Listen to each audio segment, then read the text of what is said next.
Hi friends, welcome to Relax Recipes.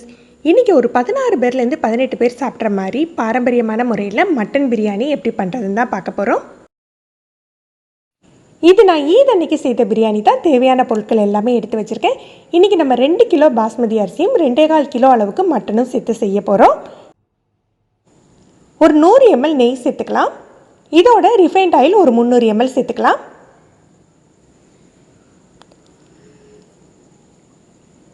நெய் எண்ணெய் சூடானாக்கில் முதல்ல பட்டை கிராம்பு ஏலக்காய் போட்டு தாளிச்சிடலாம். பட்டை பார்த்திங்கன்னா நான் கிராம் அளவு எடுத்து வச்சுருக்கேன். 4 கிராம் அளவுக்கு பட்டை எடுத்திருக்கேன். ஒரு 10 ஏலக்காய், ஒரு 8 கிராம்பு எடுத்து வச்சுருக்கேன். இதோட ஒரு பே லீஃப் ஒரு 4 சேர்த்துக்கலாம். இது பொரிஞ்சாக்கில் நம்ம வெங்காயம் சேர்த்துக்கணும். 1 கிலோ அரிசிக்கு நம்ம 400 கிராம் வெங்காயம் சேர்த்துக்கலாம். இன்றைக்கி நம்ம 2 கிலோ பிரியாணி பண்ண போகிறோம் இல்லையா, 800 கிராம் வெங்காயம் ஸ்லைஸ் பண்ணி எடுத்து வச்சுருக்கேன். இதை சேர்த்துக்கலாம்.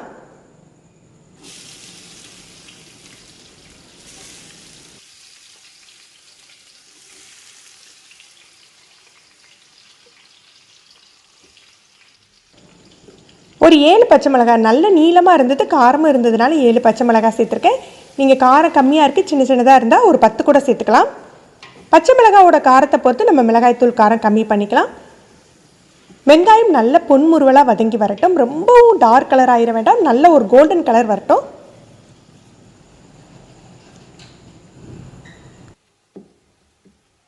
வெங்காயம் இந்த அளவு வதங்கினாக்கில் நம்ம இஞ்சி பூண்டு பேஸ்ட் சேர்த்துக்கலாம்.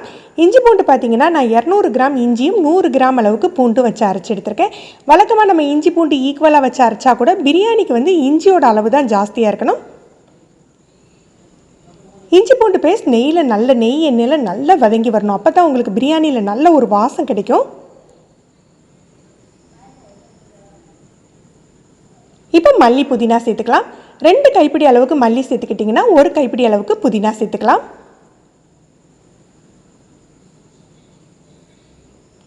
இதையும் வதக்கி விட்டுறணும்.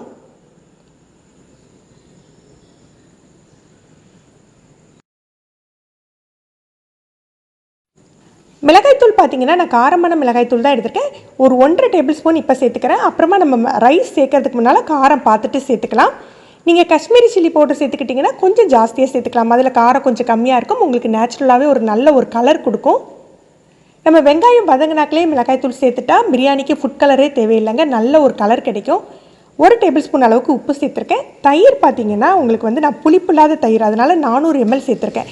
கொஞ்சம் புளிப்பு இருக்கிற மாதிரி இருந்ததுன்னா 300 ml போதும்.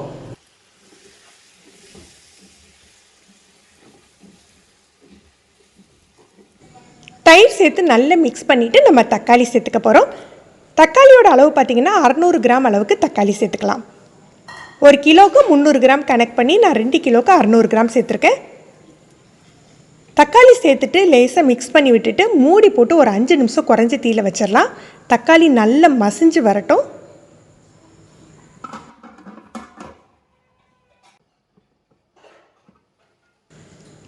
தக்காளி நல்லா மசிஞ்சிட்டு இப்போ நம்ம மற்ற மசாலாக்கள் சேர்த்துக்கலாம்.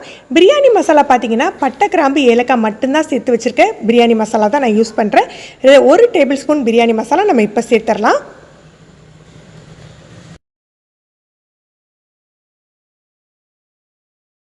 இதில் க்ளீன் பண்ணி வச்சுருக்க மட்டன் சேர்த்துக்க போகிறோம். பிரியாணிக்கு மட்டன் வாங்கியில் பார்த்திங்கன்னா அந்த கொழுப்பு அந்த மாதிரி எலும்பு இருக்கிற பீஸாக பார்த்து வாங்கிக்கோங்க. அப்போ தான் உங்களுக்கு வந்து டேஸ்ட்டு கொடுக்கும். இது 1 நிமிஷம் அந்த மசாலாவில் நல்லா மிக்ஸ் பண்ணி விட்டுறலாம். முதல்லே தண்ணி சேர்க்க வேண்டாம். இந்த மாதிரி 1 நிமிஷம் மிக்ஸ் பண்ணி விட்டுட்டு குறைஞ்ச தீயில் ஒரு 5 நிமிஷம் மூடி போட்டு வச்சுடுவோம்.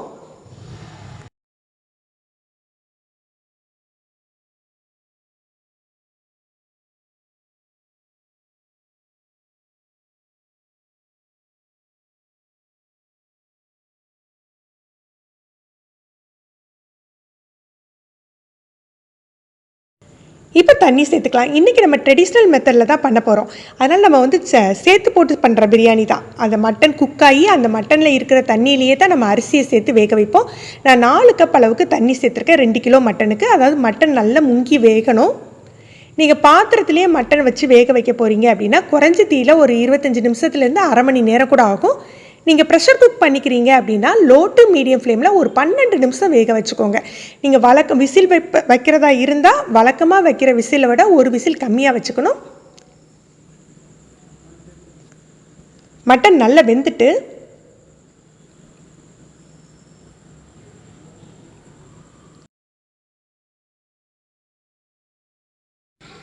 மட்டன் ரொம்ப கொலைய வேகக்கூடாது. ஏன்னா நம்ம அரிசி சேர்த்து அதோட வெந்து தம் போடையில் ரொம்ப உடஞ்சி போயிடும். இதில் ஒரு எலுமிச்சப்பழம் பிழிஞ்சிக்கலாம். நம்ம ஆல்ரெடி மட்டன் வேக வைக்கலையே 1 டேபிள் ஸ்பூன் அளவுக்கு பட்டை கிராம்பு ஏலக்காய் தூள் பிரியாணி மசாலா சேர்த்துருக்கோம். கடை பிரியாணி மசாலா இல்லைங்க, ஹோம்மேட் பிரியாணி மசாலா தான். இப்போ ஒரு அரை டீஸ்பூன் போல் சேர்த்துக்கலாம். தண்ணி அளவு பார்த்தீங்கன்னா 1 கப் அரிசிக்கு பாஸ்மதி அரிசி 1 கப் பாஸ்மதி அரிசிக்கு 2 கப் அளவுக்கு தண்ணி வச்சுக்க போகிறோம். மட்டனில் இருக்க தண்ணியோட அளவு சேர்த்து எடுத்துக்கணும். மட்டனில் உள்ள தண்ணி நமக்கு கண் அளவுக்கு தெரியலைன்னா நம்ம கப்பில் வச்சு அளந்து கூட எடுத்துக்கலாம். இன்றைக்கி எனக்கு 2 கிலோ அரிசிங்கிறது 10 கப் அளவுக்கு இருந்தது. அதனால் 20 கப் தண்ணி வர்ற மாதிரி நான் விட்டுருக்கேன். மட்டனில் இருக்கிற தண்ணியோடு சேர்த்து நான் எக்ஸ்ட்ரா தண்ணி விட்டுருக்கேன். தண்ணி சேர்த்துட்டு நம்ம உப்பு காரம் செக் பண்ணிக்கலாம். உப்பு காரம் தேவைப்பட்டால் நம்ம சேர்த்துக்கணும். தண்ணி நல்லா கொதி வந்துட்டு நம்ம அரிசியை வடிகட்டி சேர்த்துடலாம்.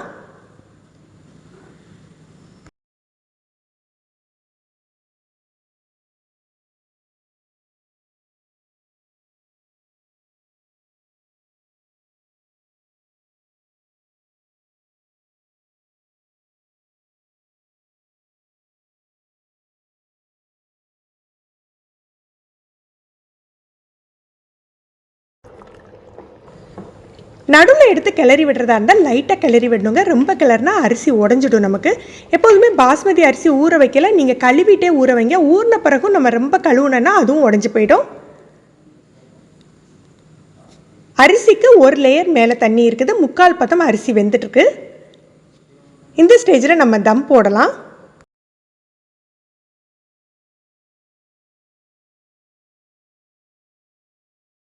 இந்த மேல் லேயரில் இருக்கு இல்லையா, அந்த நெய் எண்ணெய் இதெல்லாம் கலந்துருக்கும் அந்த மசாலாவோட சேர்த்து, அதை ஒரு 2 டேபிள் ஸ்பூன் போல் எடுத்து வச்சுக்கிறேன்.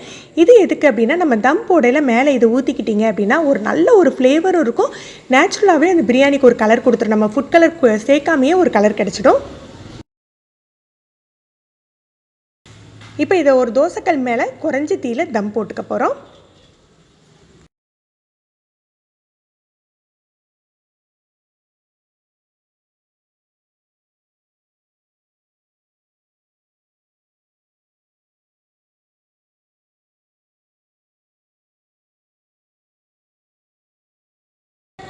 ஒரு 2 டீஸ்பூன் நெய் சேர்த்துக்கலாம். நெய் சேர்த்துட்டு நம்ம எடுத்து வச்சுருந்தோம் இல்லையா அந்த ஆயில் மிக்ஸ், அதையும் இதுக்கு மேலே ஊற்றிடலாம்.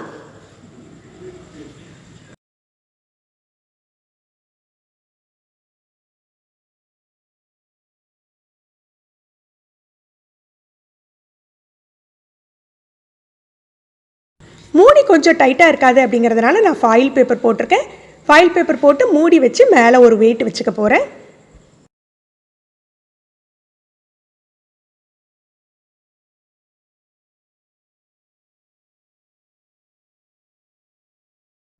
இதை 15 நிமிஷம் குறைஞ்ச தீயில் அப்படியே தம்மில் விட்டுறலாம். 15 நிமிஷம் கழித்து அடுப்பை அணைச்சி வச்சுட்டு திரும்ப ஒரு 15 நிமிஷம் கழித்து தான் ஓப்பன் பண்ணி பார்க்க போகிறோம்.